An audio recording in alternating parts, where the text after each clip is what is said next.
আসসালামু আলাইকুম ওয়া রাহমাতুল্লাহি ওয়া বারাকাতুহু। আজকে আমরা আলোচনা করব মিশকাত শরীফের হাদিস নাম্বার 2, যে হাদিসটি হচ্ছে হাদিসে জিব্রাইল। এই হাদিসে জিব্রাইলের দুইটি অংশ আমরা প্রায় বলে ফেলেছি।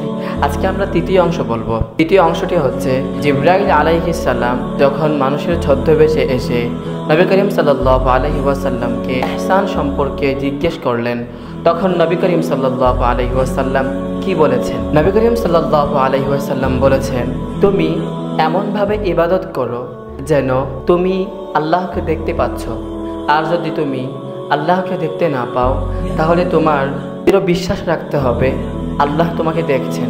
সুতরাং আজকে আমরা এই কথা থেকে এতটুকু বুঝতে পারলাম, আমরা যখন নামাজ পড়ব, কোনো ইবাদত করব, তখন আমাদের মনে রাখতে হবে আল্লাহ আমাকে দেখছেন। তাহলে আমাদের মধ্যে কোনো ধরনের শয়তানের ওয়াসওয়াসা আসবে না। আল্লাহ তাআলা আমাদের প্রত্যেকটা কথা অনুযায়ী আমল করার তৌফিক দান করুন। আমিন ইয়া রাব্বাল আলামিন।